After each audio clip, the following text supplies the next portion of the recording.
Hello everyone, welcome to another video of mathematics pedagogy.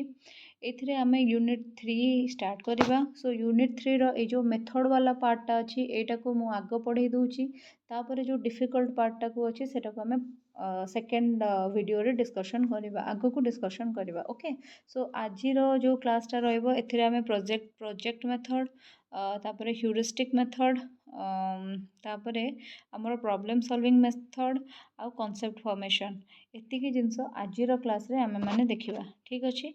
एतिकी जिनस समस्त तापरे आमे ए जो गुड़ाक नै ना एगुड़ाक सब धीरे धीरे आमे डिस्कशन करिबा. सो क्लासटा को फास्ट रो लास्ट पर्यंत देखिबे. मझिरु केही भी स्किप करिवे नाही. आउ तापरे रहिला कोन कथा ना एग्जाम रे केमती कोन लिखा हबो से गुड़ाक बे जेतु मु साथीरे साथीरे गाइड करि चलीबी. पुणी थरे कहि दउची क्लास को फास्ट रो लास्ट पर्यंत देखिबे. केही भी मझिरु स्किप करिवे नाही. सो चलंतु टाइम वेस्ट न करी स्टार्ट करिबा क्लास टी. गैप बिटवीन लेसन माने कमेबा. Lesson the gap between school life and the life in society. तो एटा कोन फिलोसफी ऑफ प्रैग्मेटिज्म रो बेस रे एटा हेची.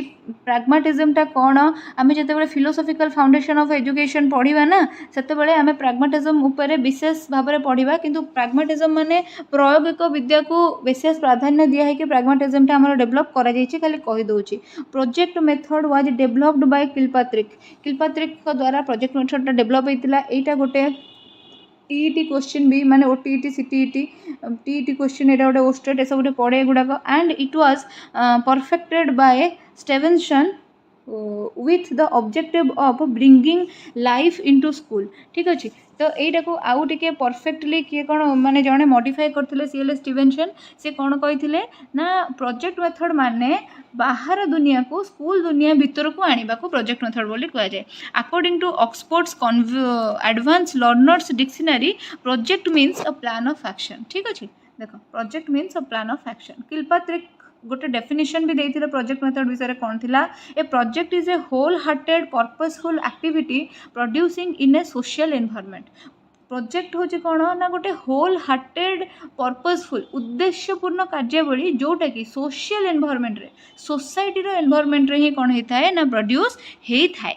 यहाँ पाई किसी स्टेप्स अच्छी से स्टेप्स गुड़ाक बर्तमान आम देखा कौन कौन रही. A situation to purpose a problem गोटे सॉरी प्रपोज ए प्रॉब्लम गोटे सिचुएशन जोटा कि गोटे प्रॉब्लम आड़ को इंगित करुव. Choosing and announcing the topic कौन आमर प्रॉब्लमटा होती से प्रॉब्लमटा को आम चूज करवा बट आउ टॉपिकटा को अनाउंस करवा. प्लान करवा जे केमिति से जिनसटा को आम सॉल्व करवा. देन जहाँ भी प्लान करें ताकू आम दरकारी समय रे एग्जीक्यूट करवा प्रयोग करवा. देन आसला आम कौन करवा ना एग्जीक्यूशन पर आम कौन करवा ना देखा ग्रेजुएशन करवा माने आम देखा तर्जमा करवा जहाँ आम कले से ठीक है कि नहीं एनालिसिस सिंथेसिस करके देखा जे आम जमी भाभी आम प्लान अनुसार आमर एग्जीक्यूशन जो आम प्रोसेसटा को करेचे सेटा सक्सेसफुल होइछि कि नहीं. तापर जहाँ भी डाटा ऑब्टेन होबो ताको आम रिकॉर्ड कर दबा. रिकॉर्डिंग एटा हला स्टेप्स. देन एथिरे टीचर रो रोल कौन. रोल ऑफ द टीचर कौन ना the teacher is not a dictator or commander but a friend guide and a working partner. एथिरे टीचर रोल होची से स्टूडेंट मानकर कमांडर हबो नाही से मानकु शासन करिवो नाही अथॉरिटी हे कि से मानकु कोनोसी प्रकारर ज्ञान दबो नाही. उल्टा कोन करिवो ना से गोटे फ्रेंड गोटे गाइड बा गोटे वर्किंग पार्टनर भलिया पिला मानक से मिसी काम करिवो. देन तापरे आसिला he should inculcating scientific attitude and giving training in scientific method. से कोन करिवो ना पिला मानक भितरे साइंटिफिक एटीट्यूड डेवलप करिवा पई कि आ पिला मानक साइंटिफिक मेथड रे ट्रेनिंग दबा पई कि चेष्टित रहिबो. तापर से कौन आउ कौन तार कम रही ना तार आउ कम रही जे he should provide democratic atmosphere. Democratic atmosphere माने समस्त को सामान भाव में गणवा. डेमोक्रेटिक माने कौन गणतांत्रिक गणतंत्र जमी समस्ते सामान क्लासरूम रे सेमती डेमोक्रेटिक एटमोस्फियर क्रिएट हम माने पुओ झील धनी गरीब कला गोरा भिन्नक्षम सक्षम तापर जो कौन जातिगत भेदभाव रही सबू परिस्थिति समस्त सामान रही. देन आसला he should recognise individual difference among learner. सी कौन कर लर्नर मान भर जो इंडिविजुअल डिफरेंस अच्छी इंडिविजुअल डिफरेंस भर विषय में 100 थर कही सारे तो आउ बुझौ नहीं जे इंडिविजुअल डिफरेंस वर्ड मीनिंग कौन. तो सहीटा को कौन कर से रिकॉग्नाइज कर. He should be alert and active always.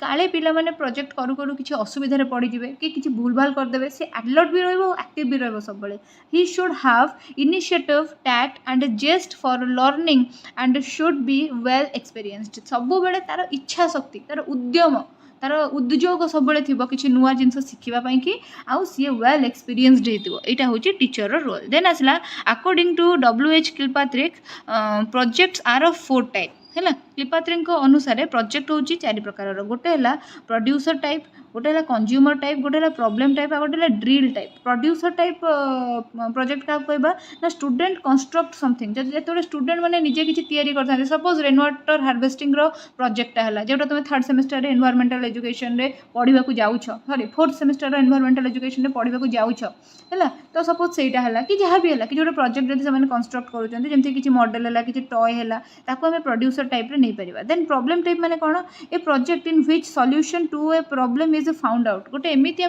Project तैयारी हम जो थी कि कौन गोटे प्रॉब्लम रो सॉल्यूशन मिल जाव जमीक एबे गोटे आसूँ नुआ चैट जीपीटी है जो थी कि कौन हो तुम जहाँ भी किसी दियो से तुमको किसी ना किसी गोटे सजेशन जहाँ भी किसी इनपुट कर से तुमको किसी ना किसी गोटे सजेशन से प्रोवाइड कर देन आसला students are given a project which they enjoy a gain experience ठीक अच्छे तो कंज्यूमर टाइप माने कौन स्टूडेंट माने कौन स्टूडेंट मानक किसी प्रोजेक्ट दि जाइए जहाँ को से एंजॉय करेंगे आउ तादर किसी नुआ एक्सपीरियंस गेन करेंगे जमी एनाक्टिंग ड्रामा है से प्रोजेक्ट मैंने गोटे टॉपिक दिया गोटे सॉरी गोटे स्क्रिप्ट दिया पूरा प्लेटफॉर्म दिया स्टेज तैयारी है और से कौन करेंगे पार्टिसिपेट करेंगे एंजॉय करेंगे देन आसला ड्रिल टाइप माने no new activity is undertaken जहाँ होती ही आगू त्वरान्वित करा ड्रिल माने है कौन पुनरावृत्ति और प्रैक्टिस ठीक अच्छे नुआ कौन से एक्टिविटी को अंतर्भुक्त करा एबे देखिबा आर एडवांटेजेस और डिसएडवांटेजेस कौन एडवांटेजेस डिसएडवांटेजेस कौन एडवांटेजेस होची बेस्ड ऑन लॉज विभिन्न प्रकार लॉ ऊपर एटा बेस करि थाए जेमिति कि law of readiness law of exercise law of effect है तापर से यहाँ कौन करे ना पिला क्रिटिकल थिंकिंग को एनहांस करे पिला भितर कोरिलेशन बढ़ाए पिला फ्रीडम प्रोवाइड करे से नुआ काम करने यहीटार प्रोजेक्ट मेथड रो जो नॉलेज मिले से सब बड़े लॉन्ग लास्टिंग होता है डिसएडवांटेजेस आर कौन the teacher should be exceptionally gifted knowledgeable alert and hardworking ठीक अच्छे यही क्वालिटी गुड़ाक जब गोटे भी गुणा है ताले सी गोटे प्रोजेक्ट मेथड कि गोटे उपयुक्त टीचर हो पार ना देन आसला इट इज टाइम कंज्यूमिंग सबुथिरे तुम जब प्रोजेक्ट गोटे कल मॉडल गोटे बनैल ताले definitely time consuming text book sometimes may not be enough बेले बेले एमती किसी प्रोजेक्ट करने आम मुंड को बुद्धि आसे आमको पड़ी था एमती किसी प्रोजेक्ट करने जो कि text book enough text book knowledge enough हो न था this gives superficial knowledge sometime यहाँ कौन करे ना बेले बेले सुपरफिशियल नॉलेज भी प्रोवाइड करी थाए तापर से कौन है ना देखा गोटे नुआ मेथड माने एबे जो आमर कंस्ट्रक्टिविज्म चली एबे आमर NCF 2005 आसला परे आमर कौन है ना कह जाउची जे पिला माने लर्निंग बाय डूइंग माध्यम पाठ पढ़ा कथा माने सेमानंको सब जिनसर फास्ट हैंड एक्सपीरियंस मिलवा कथा जेमिति कि सेमाने जे कोनोसी काम करूछंती से कामटा खाली आमे तांको घुसेई दबानी सेमाने निजे करिके शिखंतु सपोज पिला जातीय पताकार रंग दउची माने जातीय पताकार रंग जानिबार तार अछि से रंग देइके जानू जे ऊपर को रंगटा लागुची मझरे को रंगटा लागुची तळे को रंगटा लागुची जदि जातीय संगीत 52 सेकेंड भितर बोला जीवार नियम अच्छी सी खाली 52 सेकेंड बोलिबार नियम अच्छी एतिकी न जानू 52 सेकेंड भितर बोलिकी सारू शिखु से जिनसटा ताहेले ही से जिनसटा बेटर वे रे मन रखि पारिबो जदि आमे धर कहूचे जे 2 दुणे 4 2 रे 2 गुणा हेले 4 होउची ताहेले आमे सेटा ताको गुणन प्रक्रिया माध्यम रे देखैबा से जो ये रे देखांती जे 2 गुणन 2 समान 4 1 2 3 4 एमती जो देखांती सेमती देखा सेमती धर आमे कहूचे जे पत्र रे कौन होता है ना उच्चेतन प्रक्रिया रे पत्रर जल बाहर पत्रर सरफेस जोटा अच्छी पत्र फलक जोटा अच्छी एठू ये छोट छोट कणा थाए आ सूर्य किरण पड़े एठू वायु सब बाष्प होकी जाए सो से पिलाटा केमी जानिबो आमे गोटे पॉलिथिन बांधिकी गोटे जरी रे ताकू जदि देखैबा दिने पानी से पत्रटू बाहरी ताहेले ही सिना से जानिबो आ जदि आमे ताकू किछि भी न देखैबा खाली ताकू घोषेई पकेबा ताहेले से जानिबोनी ह्यूरिस्टिक मेथड माने कोन आगरू ट्रेडिशनल मेथड सब चलुथिला जो थिरे एम्फासिस कहा ऊपर दिया जाउथिला ना लर्निंग केमती इम्पैक्ट हबो ମାନେ ପିଲା କେମିତି ମେମୋରାଇଜ୍ କରିକି ପାଠ ଗୁଡ଼ାକ ସବୁ ମାନେ ଘୋଷି ପକେଇବ। କିନ୍ତୁ ବର୍ତ୍ତମାନ କ'ଣ ହେଉଛି ନା ହାଇ ଅର୍ଡ଼ର ଥିଙ୍କିଙ୍ଗ ପିଲାମାନଙ୍କ ଭିତରେ ଡେଭଲପ୍ କରାଯାଉଛି। ଆଉ ସେଥିପାଇଁକି ଆମର କ'ଣ ହେଉଛି ନା କନଷ୍ଟ୍ରକ୍ଟିଭିଜମ୍ ଫିଲୋସଫିକୁ ଆଡ଼ପ୍ଟ କରାଯାଉଛି। କନଷ୍ଟ୍ରକ୍ଟିଭିଜମ୍ ମାନେ ଟିଚର ଏଇଠି ଗୋଟେ ଫ୍ୟାସିଲିଟେଟର ବା ଗୋଟେ ହେଲ୍ପର ଭଳିଆ କାମ କରିବ, ଆଉ ପିଲା ନିଜର ଜ୍ଞାନକୁ ନିଜେ ନିଜେ କନଷ୍ଟ୍ରକ୍ଟ କରିବ। Constructivism is a process of inventing our own concept. ନିଜେ ପିଲା ନିଜର କନସେପ୍ଟକୁ ନିଜେ ଇନଭେଣ୍ଟ କରିବ, ଆଉ ତାର ଆଇଡ଼ିଆକୁ ସେ ନିଜେ ଜନ୍ମ ଦେବ। ଆଉ ତା ସାଙ୍ଗରେ କ'ଣ କରିବ ନା ପ୍ରିଭିୟସ୍ ଏକ୍ସପିରିଏନ୍ସ ଯାହା ତାର ଅଛି ତା ସାଙ୍ଗରେ ସେ ନୂଆ ଜିନିଷ ଯାହା ବି ଶିଖୁଛି ତାକୁ ଯୋଡ଼ିବ, ଆଉ ଫାଇନାଲି ଗୋଟେ ନୂଆ ଜିନିଷଟେ କ'ଣ କରିବ ନା ଡିସ୍କଭର କରିବ ତା ଭିତରୁ। ସେଇ ଜିନିଷଟାକୁ ଆମେ ଓଭରଅଲ୍ କ'ଣ କହୁ ନା ହ୍ୟୁରିଷ୍ଟିକ୍ ଆପ୍ରୋଚ୍ ବୋଲିକା କହୁ। ହ୍ୟୁରିଷ୍ଟିକ୍ ଆପ୍ରୋଚ୍ ମାନେ ସିମ୍ପଲ୍ ଜିନିଷ ଆପଣ ଜାଣନ୍ତୁ, ଡିସ୍କଭର କରିବ ସେଇ ଗୋଟେ ନୂଆ ନଲେଜକୁ। ଏବେ ଧର କ'ଣ ହେଇଛି ନା ମୁଁ ଧର ପିଲାକୁ କହୁଛି ଯେ ଯଦି କ୍ଷାର ଅଛି ବା ଯଦି ବେସ୍ ଅଛି, ଏଥିରେ ତୁମେ ରେଡ୍ ଲିଟମସ୍ଟେ ଆଣିକି ବୁଡ଼େଇ ଦେଲ, ତାହେଲେ ସେ ଲିଟମସ୍ ବାହାରିଲା ବେଳକୁ ବ୍ଲୁ କଲର୍ର ହେଇଯାଇଥିବ। ସୋ ଏଇଟା ମୁଁ ଖାଲି କହିଦେଇଲେ ତ ପିଲାଟା ଘୋଷିକି ମନେ ରଖିଲେ ଏଠି ନୀଳ ସେଠି ନାଲି ଲେଖିଦେବ ନା, ଭୁଲଭାଲ ଲେଖିଦେବ ଓଲଟା ପୋଲଟା। ତ ଯଦି ପିଲାଟି ନିଜ କ୍ଲାସ୍ରେ କରିକି ଏଇଟା ଦେଖିଛି ତାହେଲେ ସିନା ସେ ନିଜର ନଲେଜକୁ ନିଜେ ଡିସ୍କଭର କରିଛି, ଗୋଟେ ନୂଆ ଜ୍ଞାନଟେ ନିଜେ କନଷ୍ଟ୍ରକ୍ଟ କରିଛି।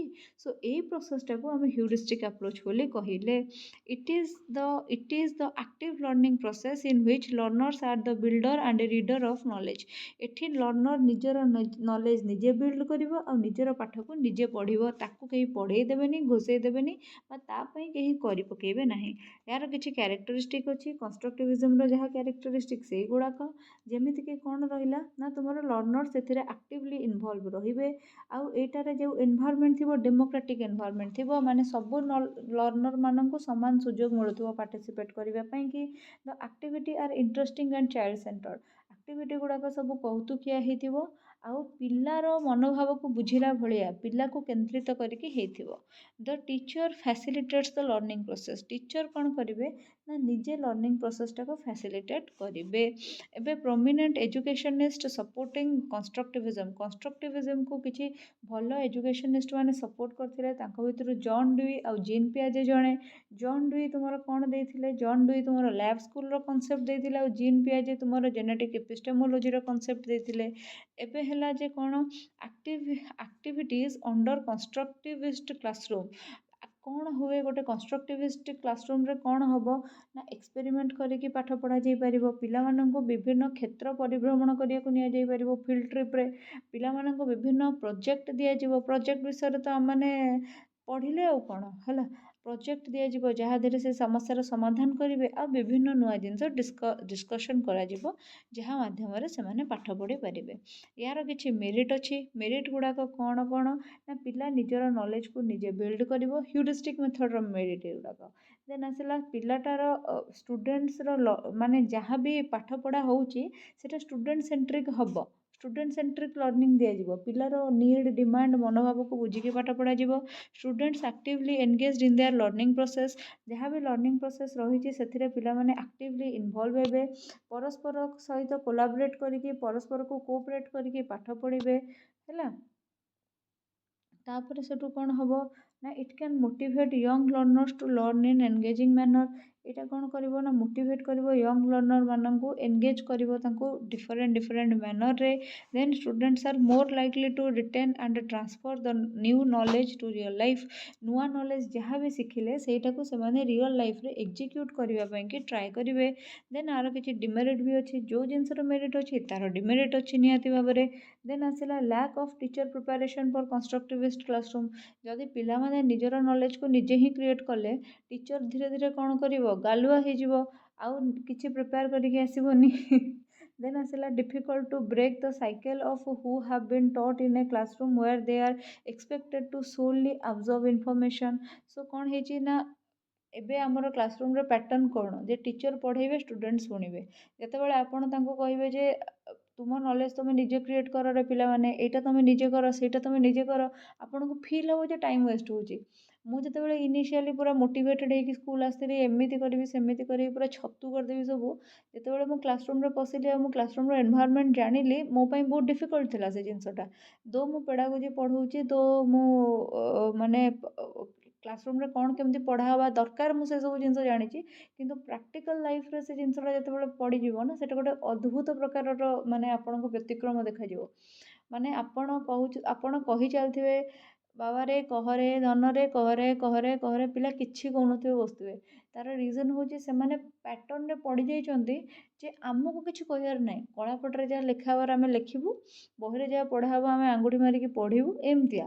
ତ ସେଇ ଜିନିଷଟା ବ୍ରେକ୍ କରିକି ଯେତେବେଳେ ଆପଣ ନଲେଜ ବିଲ୍ଡିଂ ବାଲା ସିଚୁଏସନକୁ ତାଙ୍କୁ ଆଣିବେ ନା, ଆପଣଙ୍କୁ ଫିଲ୍ ହେବ ଯେମିତି ଆପଣଙ୍କର ବହୁତ ଟାଇମ୍ ୱେଷ୍ଟ ହେଇଯାଉଛି, ଆପଣଙ୍କ କୋର୍ସ ସରୁନି ହେଲା। ଆଉ ତା ସାଙ୍ଗ ସ୍କୁଲ ମ୍ୟାନେଜମେଣ୍ଟ କମିଟି HM ଏମାନଙ୍କର ସବୁ ଥାଏ ଯେ କୋର୍ସ ସାରିବ ଭାଇ, କୋର୍ସ ସାରିବ ଟାଇମ୍ରେ। ସୋ ଏଭଳିଆ କିଛି ଇସ୍ୟୁଜ୍ ଆପଣମାନେ ପ୍ରାକ୍ଟିକାଲି ଫେସ୍ କରିବେ। difficult to adjust for students with special needs in generated setting. So ଆପଣ କ'ଣ କରିବେ ନା ପିଲାମାନଙ୍କର ଯେଉଁ ସ୍ପେଶାଲ ନିଡ୍ ଅଛି ତାକୁ ଆପଣମାନେ ଦେଖିବେ, ଆଉ ସବୁ ସିଚୁଏସନରେ ପିଲାମାନଙ୍କର ନିଡ୍ ସାଙ୍ଗରେ ଯାହା ବି ସେଠି ଜେନେରେଟ୍ ହେଇଯାଉଛି ନୂଆ ଜିନିଷ, ସେଗୁଡ଼ାକ ସାଙ୍ଗରେ ଡିଲ୍ କରିବାକୁ, କୋପ୍ ଅପ୍ କରିବାକୁ, ଆଡ଼ଜଷ୍ଟ କରିବାକୁ ହେଲେ ଆପଣ କିଛି ଦିନ ପରେ ଆପଣଙ୍କୁ ବିରକ୍ତ ଲାଗିବ, ଇରିଟେସନ୍ ଆସିବ। ମାନେ ପ୍ରତିଦିନ କ୍ଲାସ୍ରେ ଆପଣ ବାପାରେ ଧନରେ କହୁଥିବେ, ପ୍ରତିଦିନ ପାଟି କରୁଥିବେ ପିଲା, ପ୍ରତିଦିନ ମାନେ ଜାଣି ପକେଇବେ ନା ଇଏ ଦିଦି ମାରିବେନି କି ଇଏ ଟିଚର ଆମକୁ ତ ମାରିବେନି, କିଛି ପାଟି କରିବେନି, କିଛି କରିବେନି, ସେ ବହୁତ ଡିଷ୍ଟର୍ବାନ୍ସ କରୁଥିବେ। ମୋ କ୍ଲାସ୍ରେ ଥରେ ପିଲା ଗାଚା ଗୋଟେ ଖେଳ ଅଛି ପତ୍ତା ଖେଳ ଭଳିଆ, ସେମାନେ ଫାଷ୍ଟ ପିରିୟଡ଼ରେ କାଢ଼ିକି ଖେଳିବେ। ସେମାନେ ଜାଣିଛନ୍ତି ଯେ ମୁଁ କୌଣସି ପରିସ୍ଥିତିରେ ତାଙ୍କୁ ମାରିବି ନାହିଁ, ତ ସେମାନେ ସେଗୁଡ଼ାକ କାଢ଼ିକି ଖେଳିବେ। ମୁଁ ଯେତେବେଳେ ଯିବି ଗୋଟେ ଦୁଇଟା ପତା ଧରିବି, କିନ୍ତୁ ସେମାନେ ଶହ ଶହ ହଜାର ହଜାର ପତା ଧରିକି ଖେଳୁଥିବେ, ମୁଁ ଧରି ବି ପାରେନି ତାଙ୍କୁ। ସେମାନେ ଫଟାଫଟ କୁଆଡ଼େ କ'ଣ ଲୁଚେଇ ଲୁଚେଇ ଦେବେ, କୁଆଡ଼େ କ'ଣ ପୁରେଇ ପାରେଇ ଦେବେ, ମୁଁ ଆଉ ପାଇବିନି। କିନ୍ତୁ ଆଉ ଜଣେ ଯିଏ ମ୍ୟାଥ୍ସ ପଢ଼ାନ୍ତି ଯେଉଁ ସାର୍, ସିଏ ସେ କ୍ଲାସ୍ରୁ ଯାଇକି ଥରେ ପତା ବାହାର କଲେ, ଜିଓମେଟ୍ରି ପଢ଼ଉଥିଲେ ଆଉ ପତା ବାହାର କଲେ। ପତା ବାହାର କଲେ ମାନେ ମାନେ ମେଞ୍ଚେ ପତା ବାହାର କଲେ। ତାପରେ HMଙ୍କ ପାଖକୁ ସେ କଥା ଗଲା, ବହୁତ ଗୁଡ଼େ ଝାମେଲା ହେଲା, ସେ ପିଲାଙ୍କୁ ବୁଝା ହେଲା, ତାଙ୍କ ଗାର୍ଡ଼ିଆନକୁ ଡକା ହେଲା, ତାଙ୍କୁ ଯାହା ମିନିମମ୍ କାନ ମୋଡ଼ି ଦିଆଯାଉ ପନିଶମେଣ୍ଟ ଯାହା ବି ତାଙ୍କୁ ଦିଆଗଲା। ମୋତେ HM ପାଟି କଲେ ଯେ ତମେ କ୍ଲାସ୍ ଟିଚର, ତମେ ଠିକ୍ସେ କ୍ଲାସ୍ରେ ଇଏ କରୁନ, କିନ୍ତୁ କ'ଣ କରାଯିବ, କ'ଣ ମୁଁ କରିପାରିବି। ପିଲା ସେମିତି କଲେ ଆଉ ଆମେ କ'ଣ କରିପାରିବା, ଆମେ ପ୍ରାକ୍ଟିକାଲି କିଛି କରିପାରିବାନି। ଆଉ ଦଣ୍ଡମୁକ୍ତ ଏରିଆ ନା, ହାତ ଗୋଡ଼ ବାନ୍ଧି ହେଇକି ରହିଛି, ତ ଆମେ କିଛି ପ୍ରାକ୍ଟିକାଲି କରିପାରିବାନି। କିନ୍ତୁ ସବୁବେଳେ ଯଦି ଆପଣଙ୍କ କ୍ଲାସ୍ରେ ନୂଆ ନୂଆ ନିଡ୍ ଜେନେରେଟ୍ ହେଇଯାଉଛି, ନୂଆ ନୂଆ ପ୍ରୋବ୍ଲେମ୍ ଜେନେରେଟ୍ ହେଇଯାଉଛି, ଧୀରେ ଧୀରେ ଆପଣଙ୍କୁ ଆଡ଼ଜଷ୍ଟ କରିବାରେ ଡିଫିକଲ୍ଟି ହେଇଯିବ, ଇରିଟେସନ୍ ଆସିଯିବ। ଦେନ୍ ଆସିଲା not all students are going to have the same prior knowledge. ସବୁ ପିଲାମାନଙ୍କର ପ୍ରିଭିୟସ୍ ନଲେଜ୍ ଏକା ଭଳିଆ ହେଇନଥାଏ। ଯେମିତିକି ଆପଣ ଧର କିଛି କିଛି ପିଲା ଅଛନ୍ତି, ସେମାନେ କିଛି କୁହନ୍ତିନି ବା ସେମାନଙ୍କର କିଛି ଲାଇଫ୍ର ଏକ୍ସପିରିଏନ୍ସ ହିଁ ନାହିଁ, ଯେମିତି ସେମିତି ଆପଣଙ୍କୁ ଲାଗିବ ଯେ କିଛି କେମିତି କିଏ କହୁନି, କିଛି ବି କେମିତି ତୁ ଡଙ୍ଗା ଦେଖିନୁ, ସେ ମାନେ କିଛି କହିବନି, ଟିଭିରେ ବି ଦେଖିନୁ, କିଛି କହିବନି, କିଛି କହିବନି। ସୋ ସମସ୍ତଙ୍କର ପ୍ରିୟର ଏକ୍ସପିରିଏନ୍ସ ସମାନ ହେଇନଥିବ। ପାହାଡ଼ିଆ ଛୁଆ ଗୁଡ଼ାକ ପାହାଡ଼ ଅଞ୍ଚଳରେ ରହୁଛନ୍ତି, ପ୍ରାକ୍ଟିକାଲି ସେମାନେ ଡଙ୍ଗା କେଉଁଠୁ ଦେଖିବେ। ଏବେ ଧର କିଛି ପିଲା ଅଛନ୍ତି ଯାହା ଘରେ ଟିଭି ଅଛି, ଯିଏ କୁଆଡ଼େ ବୁଲିବାକୁ ଯାଇଛି, ଚିଲିକା ବିଲିକା ସିଏ ଧର ଦେଖିଛି, କିନ୍ତୁ ଏମାନେ ତାଙ୍କ ପ୍ରିୟର ନଲେଜ କିଛି ପିଲାଙ୍କର ନାହିଁ, ତ ସେଇ ବାବଦରେ ସେମାନେ କିଛି କହିପାରିବେନି, କହି ନ ପାରିଲେ କ'ଣ କାମ ଖତମ। ଦେନ୍ ଆସିଲା well train teacher is required. Well train teacher ମାନେ ବି ନାମ ନେଇଯିବେ। ଆମେମାନେ ତ ସବୁ ୱେଲ୍ ଟ୍ରେନ୍ ନା, ଷ୍ଟିଲ୍ ଆମେମାନେ ବି ନାମ ନେଇଯିବା ଯେତେବେଳେ ହରଡ଼ଘଣାରେ ପଡ଼ିବା, କ୍ଲାସ୍ରେ ପଶିବା। ତ ସେଥିପାଇଁକି ଆମମାନଙ୍କୁ କ'ଣ କରିବାକୁ ପଡ଼ିବ ନା ସିଚୁଏସନ୍ ହିସାବରେ ହ୍ୟାଣ୍ଡେଲ୍ କରିବାକୁ ପଡ଼ିବ କ୍ଲାସରୁମ୍ରେ ଯେତେବେଳେ ବି। ବାକି ହ୍ୟୁରିଷ୍ଟିକ୍ ମେଥଡ଼ଟା ଯାହା ଆଇ ଥିଙ୍କ ଆ ଉପରେ କାହାରି କିଛି ଡାଉଟ୍ ନଥିବ। ହ୍ୟୁରିଷ୍ଟିକ୍ ମେଥଡ଼ କନଷ୍ଟ୍ରକ୍ଟିଭିଷ୍ଟ କ୍ଲାସରୁମ୍ରେ ହୁଏ, ଆଉ କନଷ୍ଟ୍ରକ୍ଟିଭିଷ୍ଟ କ୍ଲାସରୁମ୍ର ନିୟମ କାନୁନ ଯାହା, ହ୍ୟୁରିଷ୍ଟିକ୍ ମେଥଡ଼ର ନିୟମ କାନୁନ ସେଇଆ। ଏଇଟା ଗୋଟେ ଚାଇଲ୍ଡ ସେଣ୍ଟର୍ଡ ମେଥଡ଼, ଏଇଟା ହେଉଛି ମୂଳ ଜିନିଷ।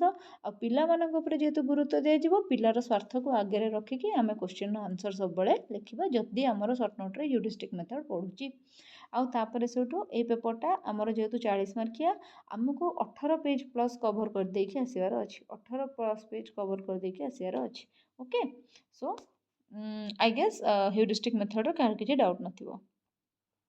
ପ୍ରୋବ୍ଲେମ୍ ସଲଭିଂ ମେଥଡ଼ରେ ସବୁବେଳେ ମନେ ରଖିବେ, ଆପଣଙ୍କର ଗୋଟେ ପ୍ରୋବ୍ଲେମ୍ ଥିବ ଆଉ ସେଇଟାକୁ ଆପଣଙ୍କୁ ସଲ୍ଭ କରିବାକୁ ପଡ଼ିବ। ପ୍ରୋବ୍ଲେମ୍ ମାନେ କ'ଣ ଗୋଟେ ଅସୁବିଧା ଯେଉଁଟାକି ଗୋଟେ ବ୍ୟାରିୟର ଆପଣଙ୍କର କାମ ଯେଉଁଟା ହେବାକୁ ଯାଉଛି ସେଇଟା ଯଦି ହେଉନାହିଁ ଗୋଟେ କିଛି ବାଧକ ଯୋଗୁରୁ ହେଉନାହିଁ ସେଇ ବାଧକଟାକୁ ଆମେ କ'ଣ କହୁ ସେଇ ବ୍ୟାରିୟରଟାକୁ ଆମେ କ'ଣ କହୁ ନା ପ୍ରୋବ୍ଲେମ୍ ବୋଲି କହୁ। ସେଇଟାର ଯଦି ସମାଧାନ ହେଇଗଲା ତାହେଲେ କାମ ହେଇଗଲା। ଏବେ ଧର ମୋର ପ୍ଲାନ୍ ହେଉଛି ଯେ ମୁଁ କଟକ ଯିବି କିନ୍ତୁ ଏଇଟା କଟକ ଯିବାଟା ମୋ ପାଇଁ ଗୋଟେ ପ୍ରୋବ୍ଲେମ୍। କାହିଁକି ପ୍ରୋବ୍ଲେମ୍? କାହିଁକିନା ମୋ ପାଖରେ ଗାଡ଼ିଟା ନାହିଁ। ଗାଡ଼ି ନଥିବା ହେଲା ବ୍ୟାରିୟର। ଯଦି ମୋର ଗାଡ଼ିଟେ ଆରେଞ୍ଜ ହେଇଗଲା କି ମୋତେ ଗୋଟେ ଲୋକ ଲିଫ୍ଟ ଦେଇଦେଲା କଟକ ଯାଏଁ ତାହେଲେ ମୁଁ କଟକରେ ଯାଇକି ପହଞ୍ଚିଗଲି ନା ନାଇଁ। ତ ସେତିକି ଜିନିଷ ଆମକୁ ବୁଝିବାର ଅଛି problem solving ମେଥଡ଼ରେ।